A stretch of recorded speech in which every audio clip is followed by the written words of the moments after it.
Nyampe di mana ya kemarin? Kalau terakhir saya pas rujukan najis dan nyamuk. Oh, sekarang.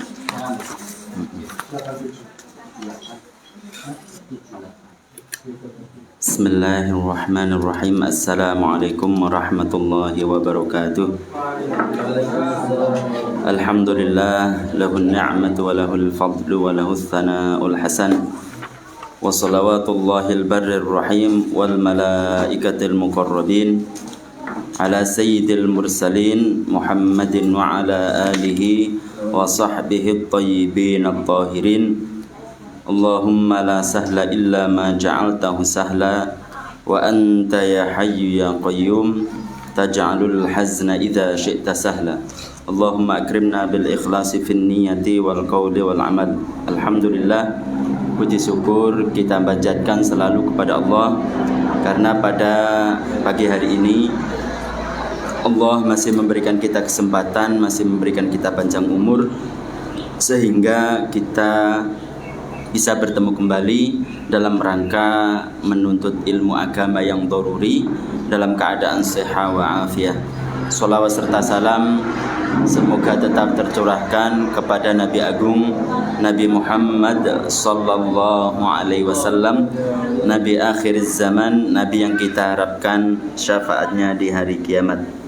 Para jamaah sekalian yang dirahmati oleh Allah, sebelum kita memulai kajian kita, mari kita membaca suratul Fatihah yang tujuannya yang pertama kita tujukan khususnya bagi jamaah Syahamah yang lagi mengadakan umroh. Semoga Allah subhanahu wa ta'ala memberikan kekuatan kepada mereka, memberikan keselamatan dan menjadi umroh yang makbulah, yang diterima oleh Allah subhanahu wa ta'ala. Dan yang lain, yang kita yang ada di sini semoga bisa lekas menyusul, amin amin ya rabbal alamin, baik itu dimudahkan dalam rangka umroh ataupun haji, amin.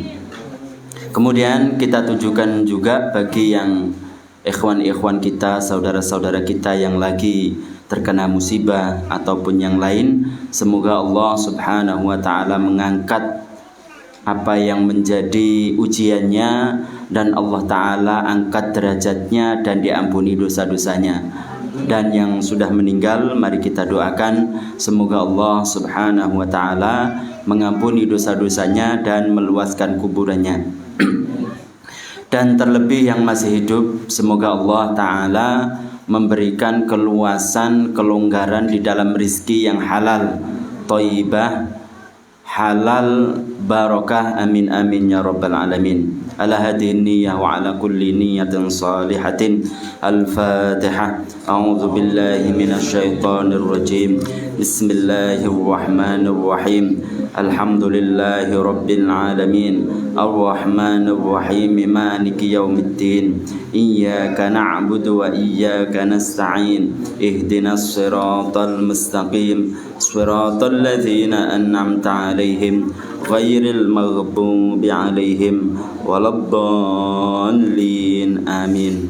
Dan kita juga mengingatkan, saya pribadi dan para jamaah sekalian, di dalam kita beramal baik, apalagi kita menuntut ilmu agama, untuk selalu menghadirkan niat yang baik. Karena baginda Nabi Muhammad sallallahu alaihi wasallam bersabda, innamal a'malu binniyat wa innamal likulli imri'in ma nawa, bahwasanya segala perbuatan baik supaya mendapatkan pahala diterima oleh Allah, salah satu syaratnya adalah dengan niat yang baik. Maka dari itu kami mengingatkan untuk menghadirkan niat yang baik di dalam kita menuntut ilmu agama ini. Kita akan meneruskan kajian kita tentang bab najasah. Jadi kemarin kita menjelaskan secara global bahwasanya najis itu dibagi menjadi 3. Jadi kemarin kita sudah jelaskan najis dibagi menjadi 3. Ada yang mukhaffafah, ada yang mughalladzah, ada yang mutawassithah. Mukhaffafah itu ringan, Mughalladzah itu berat, mutawassithah itu sedang, mukhaffafah itu adalah najis air kencingnya anak kecil laki-laki yang masih berumur 2 tahun hijriah atau kurang, dan dia nutrisinya hanya meminum susu.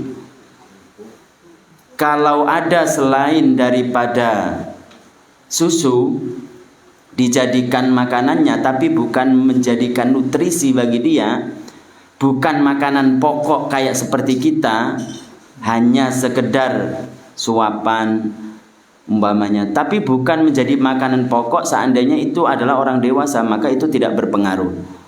Seperti umpamanya kalau laki-laki dan perempuan dan itu masih baru lahir, itu kan disunahkan tahnik. Tahnik itu adalah makan manisan. Masa anak kecil suruh makan, kan enggak? Jadi caranya bagaimana? Seorang yang alim, seorang yang dianggap dia adalah orang alim, dia itu mengunyah semisal kurma, kemudian air liurnya itu yang dari kurma tersebut itu dioleskan ke bayi. Itu kan juga istilahnya makan kurma, tapi bukan sebuah nutrisi, bukan sebuah makanan pokok bagi dia. Makanan pokok bagi dia itu adalah susu, maka itu tidak berpengaruh. Artinya hukum daripada air kencing laki-laki tersebut yang belum berumur 2 tahun hijriah itu dinamakan mukhaffafah, itu dinamakan ringan, itu dinamakan ringan. Paham ya? Gitu. Caranya bagaimana? Kemarin kita jelaskan cara untuk membersihkannya dengan birashil ma, dengan cara mencipratkan, memercikkan air. Jadi air kencingnya umpamanya di meja sini itu dioleskan dulu, dikeringkan lah, dikeringkan, dipakai tisu.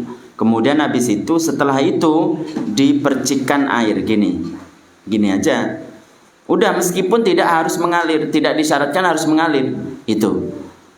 Terkecuali nanti air kencingnya itu adalah air kencing anak perempuan yang masih kecil, maka itu hukumnya seperti orang dewasa. Artinya harus disertai mengalirnya air. Nanti kita jelaskan. Kemudian yang kedua najisnya adalah najis mughalladzah. Najisnya adalah najis mughalladzah, najis yang terhitung berat. Najisnya anjing dan najisnya babi, atau keturunan dari salah satu keduanya, baik keturunannya itu melalui kedua-duanya atau salah satunya.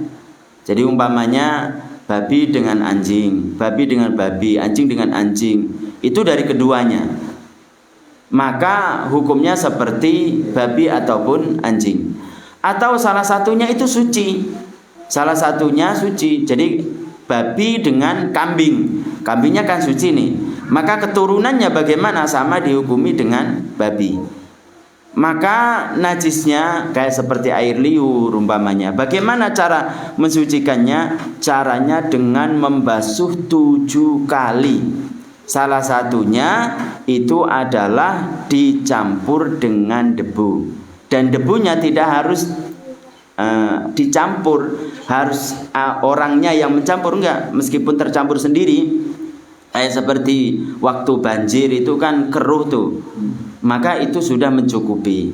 Baik diletakkan pada waktu pertama, kedua, ketiga, yang penting salah satu dari 7 basuhan tersebut itu harus disertai dengan debu.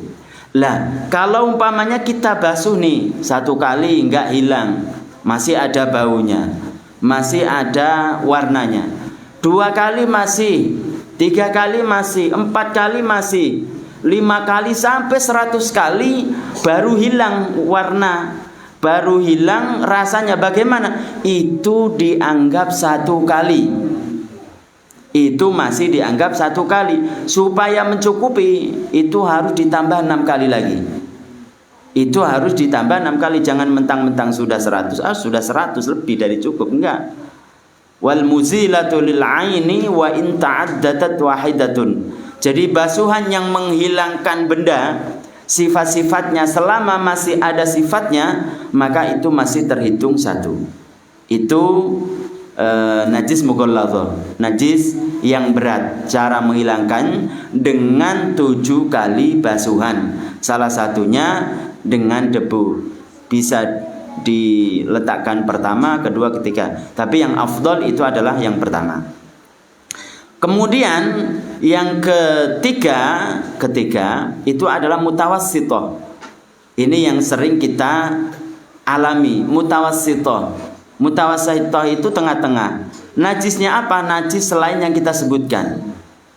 Kotoran hewan, kotoran sendiri, air kencing, selain air kencing laki-laki tadi, anak laki-laki. Maka cara mensucikannya bagaimana? Cara mensucikannya itu adalah dengan menjadikan najis tersebut menjadi hukmiyah.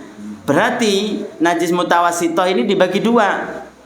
Ada yang ainiyah. Ainiyah itu apa? Najis yang masih ada bendanya dan salah satu sifatnya.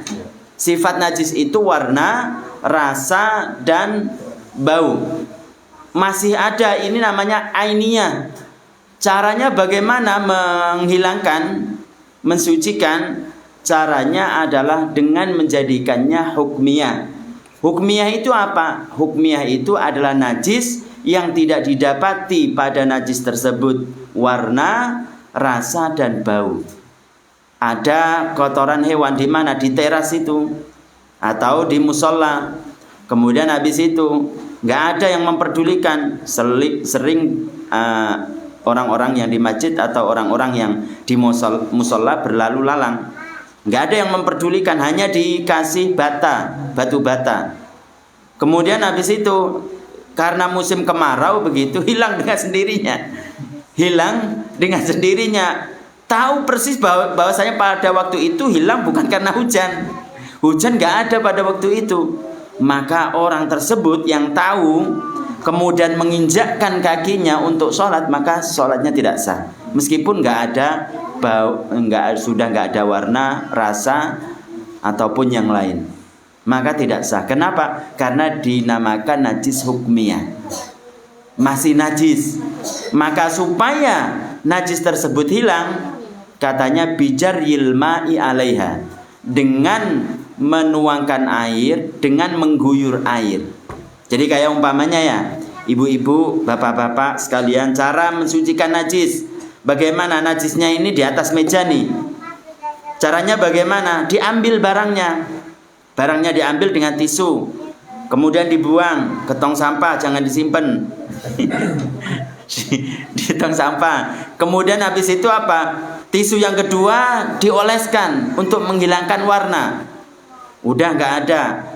Tisu yang ketiga dioleskan lagi sampai yakin bahwasanya tidak ada warna, tidak ada rasa, tidak ada bau. Kemudian tinggal kita mengguyuri dengan air. Meskipun 1 gelas. Kenapa? Karena tempatnya dikit. 1 gelas. Maka air ini dihukumi suci, tapi tidak mensucikan. Kalau istilah kitab klasik itu namanya al-ghusalah. Air yang bekas untuk membersihkan najis. Air yang bekas untuk membersihkan najis. Najis tadi, najis hukmiyah ini hukumnya suci. Kalau kena baju, kena kulit, nggak masalah karena suci. Cuma tidak mensucikan. Artinya kalau dikumpulkan kembali karena nggak ada air gitu kan. Kemudian dibuat untuk wudhu, nggak boleh, nggak bisa, nggak sah, gitu. Jadi ini namanya al-ghusalah atau bekas untuk mensucikan najis. Jadi ini hukumnya suci, tapi tidak mensucikan. Jadi kemarin kan dalam kitab Al-Qaul Jali nih, kita menjelaskan syarat supaya dinamakan air itu suci, mensucikan, suci pada dirinya dan bisa dibuat wudu dan bisa dibuat untuk mandi. Salah satunya ghairul musta'mal, tidak pernah digunakan.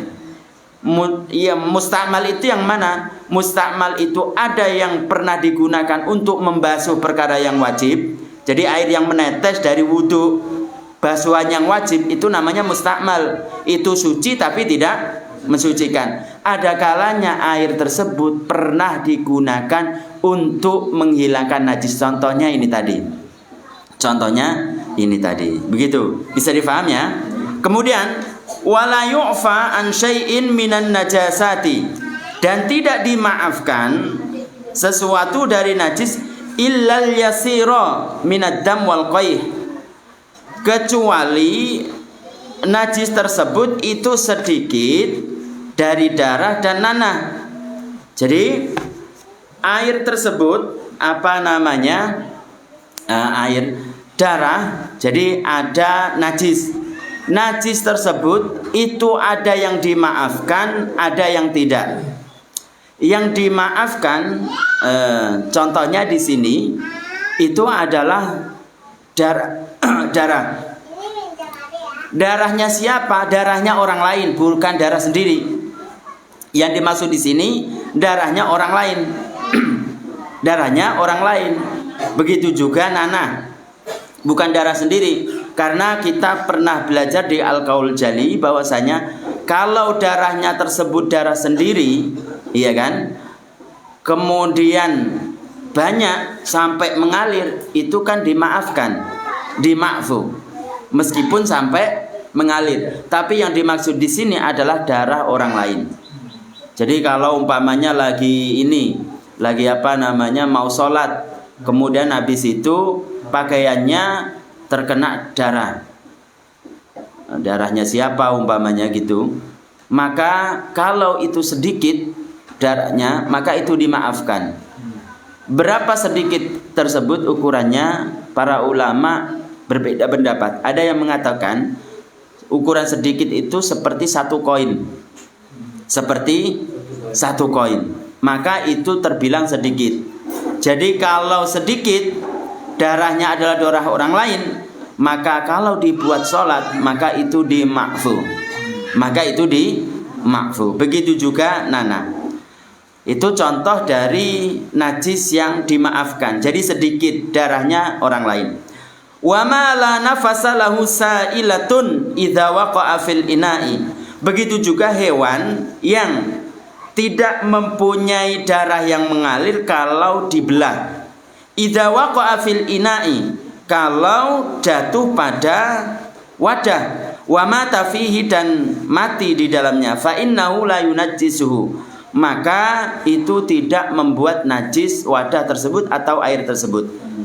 Para jamaah sekalian yang dirahmati Allah Subhanahu wa taala, dulu pernah kita menjelaskan tentang air. Iya enggak? Masih ingat? Air itu ada kalanya air banyak, ada kalanya air sedikit. Air banyak itu air yang 2 kullah. 2 kullah itu berapa? Ada yang berpendapat 2 kullah itu 2 liter. 216 liter. Atau sebagian mengatakan 190 liter. Ada yang mengatakan seperti itu. Itu kalau air tersebut pada bak mandi yang seukuran 216 liter, maka itu dihitung air banyak. Kalau air banyak tersebut itu terkena najis, najisnya yang tidak dimaafkan, kena hewan, kemasukan hewan. Hewannya itu hewan yang tidak dimaafkan. Hewan yang tidak dimaafkan itu hewan yang bagaimana? Hewan yang kalau dibelah itu ada darahnya. Darah mengalir, tikus. Cicak ada enggak? Tikus dan yang lainnya. Itu kalau masuk pada bak mandi, kalau airnya banyak, nanti dilihat nih, apakah airnya berubah atau tidak. Kalau berubah salah satu sifatnya, warna, bau dan rasa, maka air tersebut jadi najis, air mutanajis. Artinya kalau kena baju berarti ya jadi najis, tidak bisa sah untuk sholat karena airnya itu menjadi najis. Bisa difaham ya? Ini kalau airnya banyak. Jadi ketika masuk najis, kemasukan najis, dan najisnya tersebut itu tidak dimaafkan, yaitu najisnya hewan kalau dibelah itu ada darahnya, maka itu dilihat, diperinci, berubah salah satu sifatnya atau tidak. Kalau berubah berarti mutanajis, kalau tidak berarti masih suci, mensucikan. Bisa dipahami ya? Ya. Kemudian kalau airnya sedikit nih, airnya itu kurang dari 2 kullah, airnya itu kurang 216 liter, kurang, kemasukan najis, maka kalau najisnya itu adalah najis yang tidak dimaafkan, najis yang hewan yang kalau dibelah itu darahnya mengalir begitu, maka langsung dihukumi mutanajis. Baik berubah sifatnya atau tidak. Baik berubah salah satu sifatnya atau tidak. Karena apa? Karena airnya sedikit. Tapi kalau yang memasuki air tersebut yang sedikit itu adalah najis yang dimaafkan, seperti kalau hewan dibelah itu tidak ada darah, pada asalnya tidak ada darah yang mengalir, seperti kecoa, seperti serangga, nyamuk itu dikatakan pada dasarnya nggak ada darah karena menghisap, iya kan? Ya, itu bagaimana kalau masuk pada airnya itu adalah sedikit, bagaimana? Maka kalau itu bukan perbuatan manusia, bukan perbuatan kita, ini bukan kesengajaan kita karena ada angin umpamanya masuk, maka airnya itu tetap suci, mensucikan. Karena najisnya itu adalah najis yang dimaafkan, meskipun airnya itu adalah sedikit. Bisa difahami ya? Nah, kecuali kalau najis yang dimaafkan tersebut itu terlalu banyak. Ya, najis yang dimaafkan itu terlalu banyak sehingga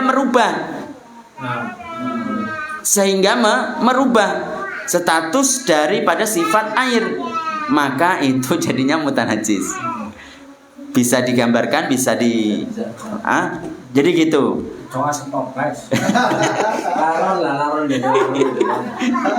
Laron dan lain sebagainya kan itu. Jadi itu kalau sampai banyak seperti itu, satu bak semuanya isinya laron umpamanya, maka itu tidak dimaafkan karena airnya itu adalah sedikit ya. Kemudian wal hayawanu kulluhu tahirun illal kalba wal khinzir. Jadi hayawan semuanya itu dihukumi suci kecuali anjing dan babi. Wa ma tawallada minhuma, dan anak keturunannya. Apa istilahnya itu kalau hewan? Au min ahadima, atau salah satu dari keduanya. Jadi meskipun anaknya itu hasil dari kedua-duanya sama-sama najis, atau satunya itu suci, satunya najis. Satunya babi, satunya kambing. Satunya kambing, satunya babi umpamanya. Maka nanti dihukumi seperti halnya babi ataupun anjing. Wal maitatu kulluha najisatun illa samaka wal jarata wal adamiyya. Jadi bangkai, dinamakan bangkai, itu adalah hayawan yang tidak disembelih secara syara. Penyembelihan secara syara itu kan harus memenuhi 2 syarat.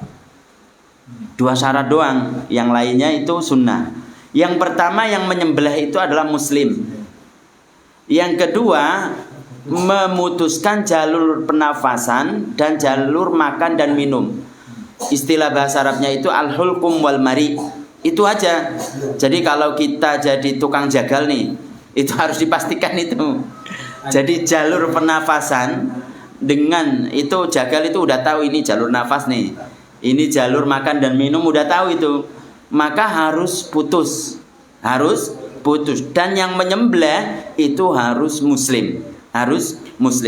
Kalau salah satunya ini tidak terlaksana, meskipun secara syar'i umpamanya yang menyembelih adalah orang yang keluar dari Islam, orang yang bukan muslim pada dasarnya, aslinya memang bukan muslim umpamanya, maka itu dihukumi bangkai meskipun sampai putus lehernya.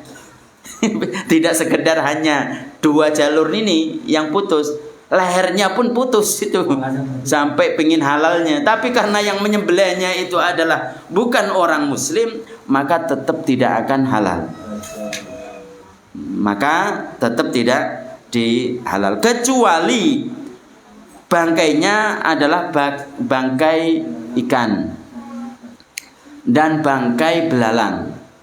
Maka bangkainya tersebut itu suci, bisa dimakan.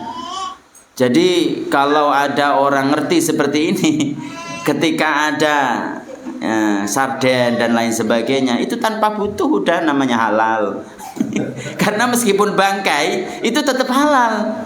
Jadi nggak butuh umpamanya, kecuali kalau umpamanya yang dimaksud mungkin ada campuran-campuran umpamanya. Tapi kalau yang dimaksud itu adalah penyembelihan secara syarak, begitu, namanya ikan itu kan nggak butuh disembelih.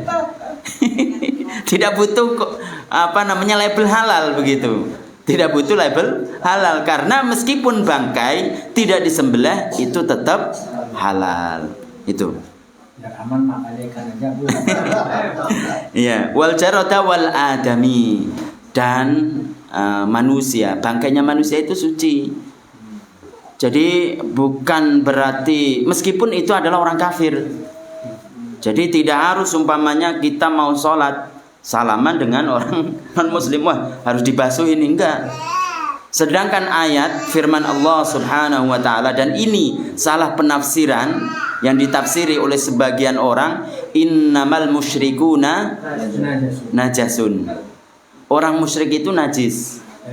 Maksudnya bukan orang fisiknya yang najis, tapi sebagian ulama mengatakan keyakinannya.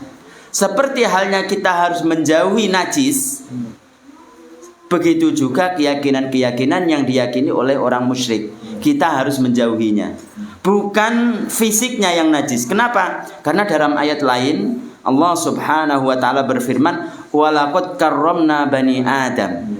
Walaqad karramna bani Adam. Telah aku muliakan manusia. Salah satu bentuk pemuliaan yang dimuliakan oleh Allah menganggap bahwasanya fisiknya itu tidak najis, meskipun itu adalah non muslim. Meskipun itu adalah non muslim. Jadi kalau misalkan mayatnya sudah busuk. Iya, nanti aja. Nanti insyaallah. Tapi diingat, nanti lupa nanti. Ya, jadi begitu. Jadi bangkai daripada manusia meskipun itu adalah non muslim, maka itu dihukumi suci, bukan najis. Paham ya? Kemudian wayuksalul ina'u min wulughil kalbi, dan dibasuh wadah dari air liurnya anjing ataupun babi wal khinzir sab'a marratin, 7 kali, ihdahunna bit turab, salah satunya dengan debu. Wa yugsalu min sa'irin najasati marratan ta'ti alaihi. Kemudian selain daripada najisnya babi, najisnya anjing, kalau najis babi dan anjing tadi sudah kita jelaskan, sab'a marrah, yaitu 7 kali. Salah satunya itu dicampur dengan debu. Salah satunya dicampur dengan debu. Yang lain selain itu, selain daripada najis mukhaffafah, sudah kita jelaskan caranya mensucikan. Selain najis mughalladzah, maka bagaimana? Wa yuksalu min sa'irin najasati marratan ta'ti alaihi. Jadi selain daripada 2 najis tadi, caranya adalah dibasuh hanya 1 kali. Hanya 1 kali. Caranya kalau 1 kali berarti ya dijadikan najis ainiyah itu jadi hukmiyah. Kalau tidak harus beberapa kali. Kalau tidak, ya sampai hilang benda dan sifat-sifatnya. Jadi maksudnya 1 kali ini adalah dijadikan najis ainiyah itu menjadi najis hukmiyah, kan hanya mengguyur air doang, gitu. alaihi wa thalathatu afdal, dan 3 kali itu adalah lebih utama. Keutamaan itu berarti tidak wajib, tidak harus, tidak berpengaruh pada suci atau tidaknya tempat yang terkena najis tadi. Yang namanya utama itu kan berarti sunnah. Untuk mendapatkan pahala yang lebih banyak, maka disunnahkan untuk 3 kali. Bisa dipaham ya? Nah, bisa. Kemudian kita beralih ke berikutnya. Wa idza takhallalatil khamratu, jika arak tersebut beralih binafsiha dengan sendirinya, beralih dari masa najis menuju masa yang suci. Jadi ada najis tersebut itu bisa hilang, ada kalanya najis itu bisa beralih. Jadi awalnya itu najis kemudian hilang dengan berbagai macam yang telah kita sebutkan, kayak seperti najis mutawassithah tadi atau najis mughalladhah mukhaffafah. Bisa hilang hukum najisnya menjadi suci dengan apa yang kita jelaskan tadi. Mukhaffafah dengan cara birashil ma, dengan cara memercikan air, maka awalnya najis menjadi suci, hilang. Nah, ini kalau yang ini itu bukan hilang bahasanya, tapi beralih dari najis kemudian menjadi tidak najis lagi, menjadi suci, beralih. Cara apa itu? Ada 2, ya kan? Ada 2. Yang pertama yang kemarin khomer. Kalau yang pertama khomer, arak, menjadi cuka dengan sendirinya. Yang kedua ad-dabag, samak. Kemarin kita jelaskan kan, itu beralih dari najis menjadi suci. Lah di sini disebutkan bahwasanya jika arak tersebut beralih menjadi khal, menjadi masam, ya kan, maka itu suci. Wa in khullilat bitarhi syai'in fiha, tapi kalau menjadi masam tersebut itu dengan kecampuran sesuatu, lam tathur, maka tidak akan suci. Jadi untuk mempercepat dari arak tersebut supaya masam, dicampuri umpamanya cabai, dicampuri asam jawa atau dicampuri dengan batu kerikil supaya cepat, maka tidak akan beralih.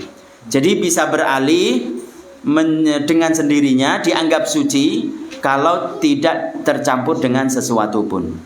Kalau tidak tercampur dengan sesuatu pun, begitu. Kemudian yang berikutnya ini tentang ini penting ini. Ini membahas tentang fikih wanita.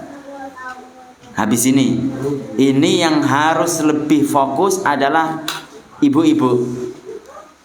Tapi bukan ibu-ibu saja, bapak-bapak juga. Karena ayat Al-Qur'an tadi saya melihat ini.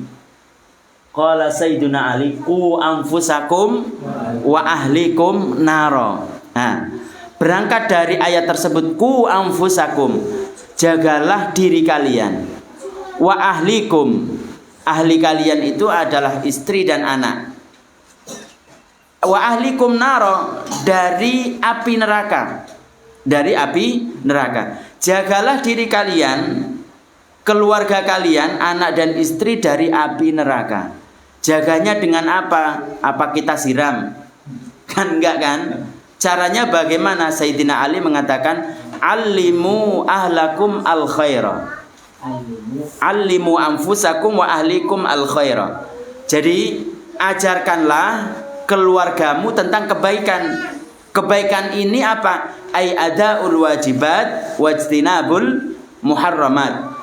Jadi adaul wajibat itu adalah melaksanakan kewajiban dan menjauhi larangan. Kewajiban banyak.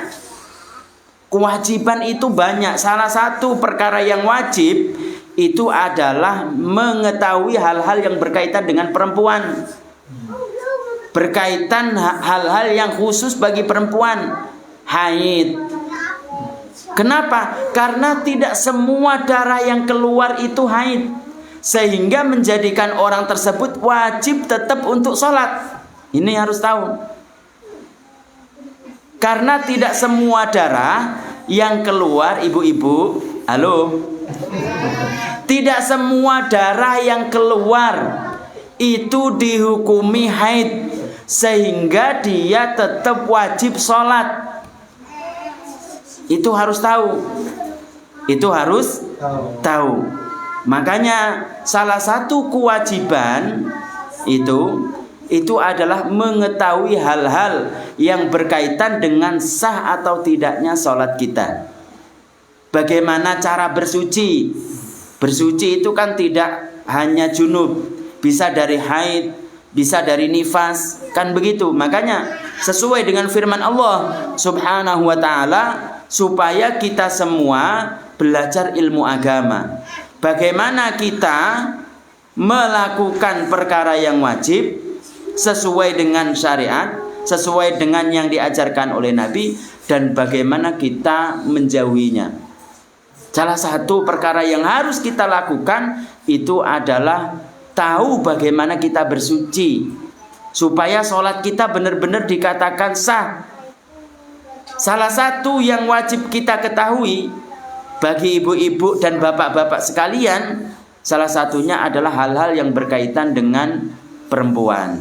Kenapa saya bilang bapak-bapak? Karena dari ayat tersebut itu dijelaskan bahwasanya dari ayat tersebut bisa difahami, kata para ulama, bahwasanya bagi perempuan, kalau dia belum tahu tentang hukum haid, tentang hukum nifas, istihadah, yang berkaitan dengan sucinya dia untuk bisa melaksanakan sholat, maka wajib bagi bapaknya, bagi suaminya untuk mengajarinya. Wajib bagi bapaknya, wajib bagi suaminya untuk mengajarinya.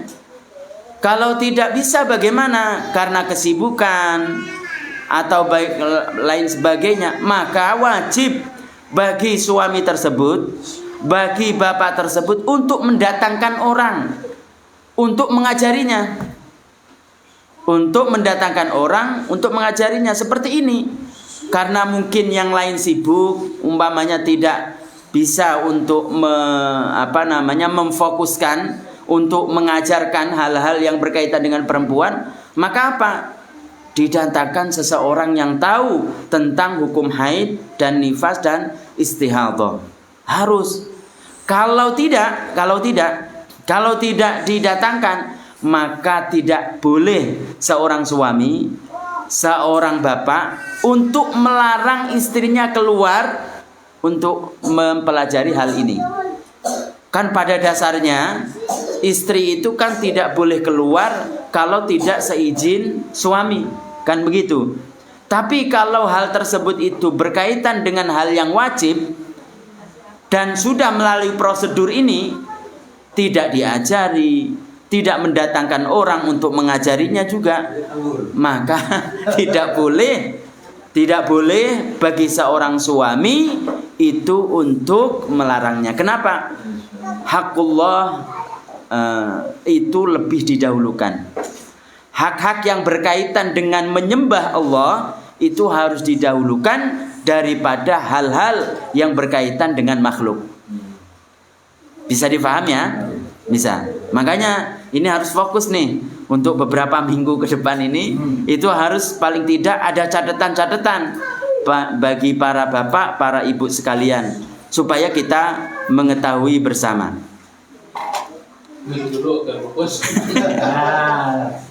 Minum dulu Bu. Minum dulu. Iya, kalau bisa kopi juga. Ya. Bismillah lillahi ta'ala. Faslun fasal. Wa yakhruju, dan keluar, minal farji, dari kemaluan perempuan, salah satu dima'in, 3 darah. Damul haidi, darah haid, menstruasi. Wan nifasi, dan darah nifas. Wal istihadati, dan darah istihadah. Jadi para bapak, para ibu sekalian, ada darah yang keluar dari kemaluan perempuan. Ada 3 macam. Ada 3 macam dalam segi berkaitan dengan hukum maksudnya. Dalam segi berkaitan dengan hukum. Kalau enggak banyak warnanya. Tapi ini berkaitan dengan hukum. Maka itu ada 3. Pertama namanya haid, yang kedua nifas, yang ketiga itu dinamakan istihadhah. Nah, mana ininya?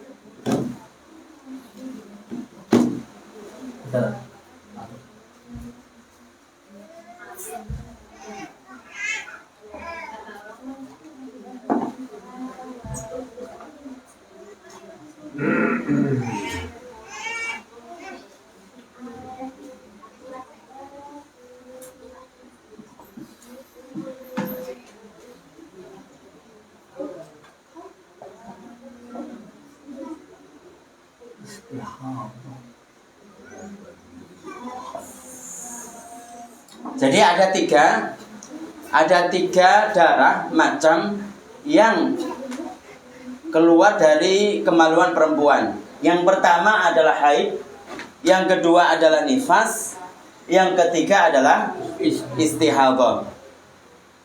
Ada berapa, Bu? 3. Yang pertama, yang kedua, yang ketiga istihadhah. Sekarang kita bahas yang pertama. Fal haidu, haid huwa dam, darah, al khariju yang keluar, min farjil mar'ati dari kemaluan perempuan ala sabilis sihah, dengan jalur sehat, bukan karena penyakit, bukan karena dia sakit, bukan, tapi dia sehat. Dalam redaksi lain itu karena memang menjadi kebiasaan perempuan pada waktunya dia keluar darah haid itu. Jadi bukan karena sakit dan lain sebagainya. Min ghairi sababil wiladah, bukan karena sebab melahirkan. Bukan karena sebab melahirkan. Jadi haid itu adalah darah yang keluar dari kemaluan perempuan bukan karena sakit. Ya, bukan karena sakit Dan karena melahirkan. bukan karena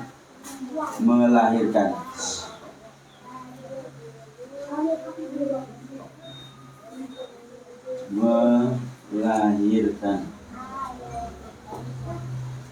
Nah, sekarang kita akan membahas tentang masalah haid nih.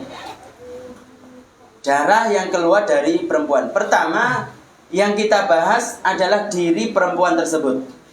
Supaya dikatakan haid, dikatakan darah haid, perempuan tersebut itu minimal dia berumur 9 tahun Hijriah. Dia minimal berumur 9 tahun Hijriah. Jadi yang pertama umur perempuan 9 tahun Hijriah. Minimal itu. Iya minimal. Iya minimal ya. Paling batas supaya darah yang keluar itu dinamakan haid. Atau kurang daripada,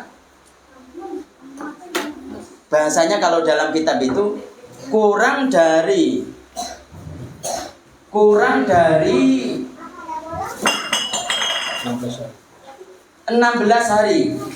Kurang dari 16 berarti tidak sampai 16.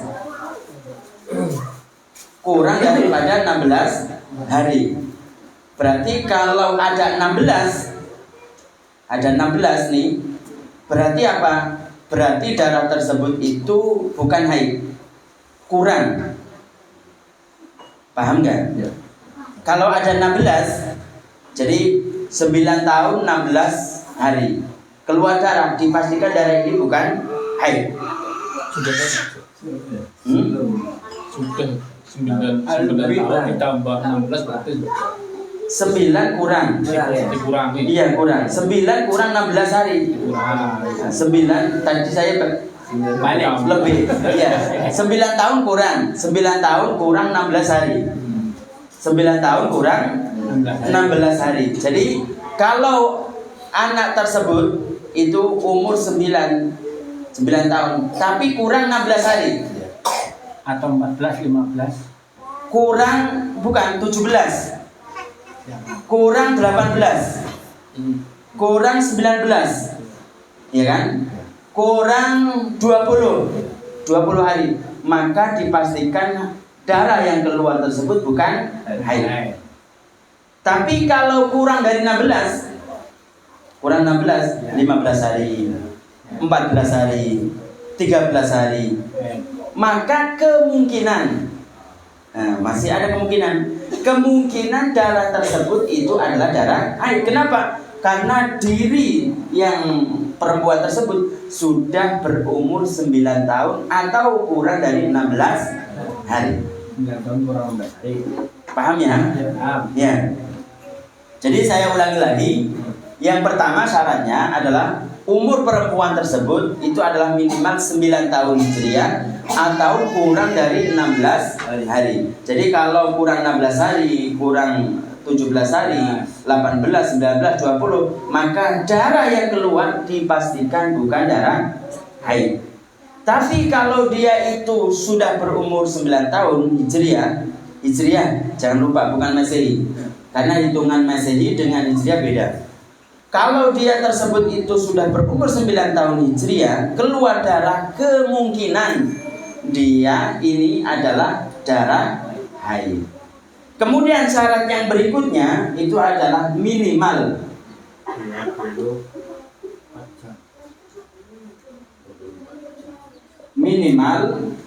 Sehari. keluar 24 jam atau sehari semalam. Yang ketiga, tidak melebihi 16. Maksimal haid. tidak melebihi 15 hari. Jadi yang pertama itu adalah umurnya perempuan tersebut. Yang kedua adalah minimal keluar itu adalah 24 jam. Dan 24 jam ini bisa keluarnya itu terus menerus atau mutaqatti, yaitu berhenti. Jadi kalau kayak seperti umpamanya, dan kalender dalam haid itu 30 hari. Kalender dalam haid itu 30 hari. Baik keluarnya itu pas tanggal 31, berarti apa? Itu tanggal 1 bagi dia. Kalau keluarnya itu pas 31 di kalender nih. Tapi bagi dia pertama, berarti itu tanggal 1 bagi dia. Paham ya? Ya. Kok ngajar ibu-ibu? Iya.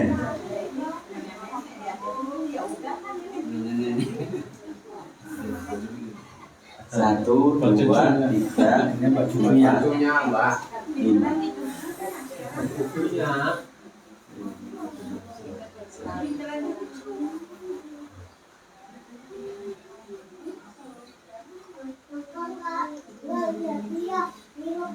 Kurang Atau sampai 15. sampai 15 saja.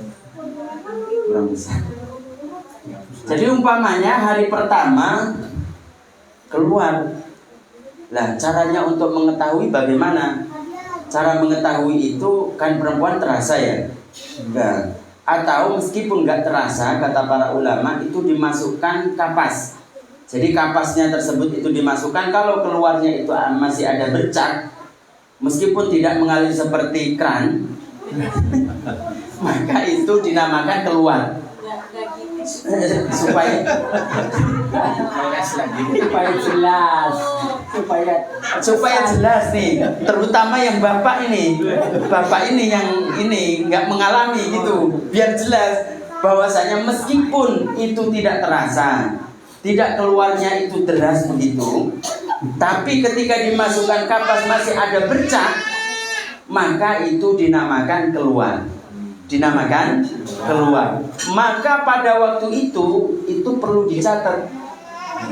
Waktu itu perlu dicatat. Jadi bapak ataupun ibu perlu punya diare. Bukan untuk mengenang masa-masa lalu, bukan. Tapi untuk mencatat hal-hal yang positif. Jadi itu dicatat tanggal 1 jam sekian. Nah, tuh. Tanggal 1 umpamanya, atau tanggal 31 atau tanggal 20 dan lain sebagainya, ditulis jam sekian. Karena ukurannya kan jam. Karena ukurannya adalah jam 24 jam, bukan hari. Bukan hari. Kalau hari sehari semalam itu, kalau kita Islam itu kan memulainya hari berikutnya itu kan setelah tenggelamnya matahari, bukan itu. Kalau kita 24 jam ukurannya adalah jam. Makanya di situ ditulis tanggal berapa, jam berapa, hari apa, jangan lupa. Kemudian umpamanya tanggal pertama 4 jam, ya begitu caranya. Jadi dimasukkan ini, kok nggak ada berarti lah setelah 4 jam ini udah suci nih, ya kan, tapi kan belum dinamakan haid, iya kan berhenti, tapi dia sudah umur 9 tahun Hijriah, kemungkinan kan haid ini, iya kan. Apa yang dilakukannya? Dia ketika mau sholat, apa yang dilakukannya? Mensucikan kemaluannya, kemudian berwudu, kemudian sholat. Tidak usah mandi. Paham ya? Tidak usah mandi. Bisa ya? Tidak usah mandi. Kemudian hari berikutnya kok keluar lagi 4 jam lagi, sama seperti yang pertama. Jadi ketika keluar tersebut, hal-hal yang dilarang oleh agama ketika haid juga harus dijauhi. Kenapa? Karena kemungkinan itu adalah hari-hari haid, meskipun belum tentu dinamakan haid. Paham ya?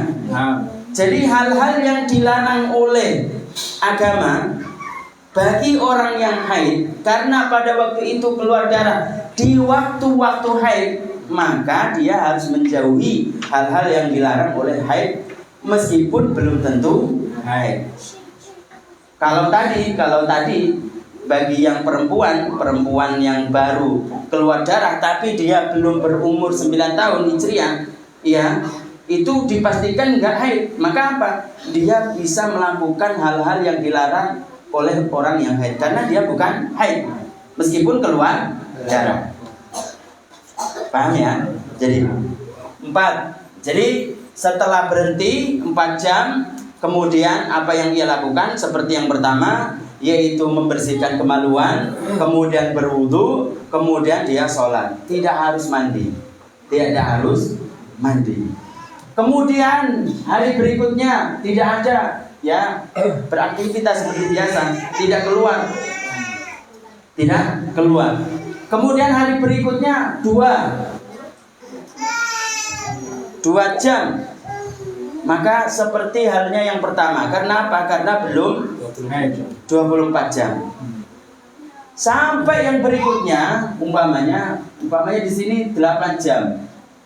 Berarti berapa? 8, 2, 19. Sama. Jadi membersihkan darah, kemudian habis itu wudu, kemudian sholat. Kemudian jangan dianggap ini udah keluar darah, ini gratis sampai 15 hari udah dipastikan. Enggak bisa begitu. Jadi dibersihkan, ketika sudah enggak keluar dibersihkan, kemudian wudu, kemudian habis itu dia sholat. Kalau waktunya sholat, begitu. Kemudian habis itu enggak keluar 4 jam. Berapa nih? 4, 8, 12, 14, 11. kemudian 18, 22. Masih kurang 2. 23. Kemudian habis itu 2 jam. Nah, maka para jamaah sekalian, kalau hari ke-9 umpamanya di sini, hari ke-9 itu dia adalah keluar darah selama 2 jam karena dia tahu dengan tanda-tanda tadi, dengan mencatat, kemudian dimasukkan kapas dan lain sebagainya, tahu 2 jam. Oh, ternyata hari-hari yang sebelumnya ini hari-hari haid. Udah dipastikan itu haid. Artinya bagi seseorang tersebut ketika melakukan sholat itu tidak dosa karena menghukumi secara zahir. Zahirnya kan enggak haid pada waktu itu kan, belum tahu, tapi baru mengetahui pada hari ke-9. Ternyata di situ dia haid. Berarti kalau puasa maka harus diqadha. Meskipun pas waktu tanggal 3 tadi nggak keluar nih, dia puasa, ya kan? Begitu juga tanggal 5 nggak keluar, tanggal 7 nggak keluar, maka semuanya harus diqadha. Bisa dipahami ya? Ya, bisa dipahami ya? Ini permasalahan pertama. Nanti insya Allah akan kita lanjutkan berikutnya. Tapi paling tidak ini pendahuluan udah tahu ya. Biar kita itu terang seperti halnya matahari. Tidak kunang-kunang. Tidak geremeng tentang masalah perempuan. Tidak burung. Ya, gitu ya. Ya, sampai di sini saya akhiri. Wassalamualaikum warahmatullahi wabarakatuh. Waalaikumsalam. Nah,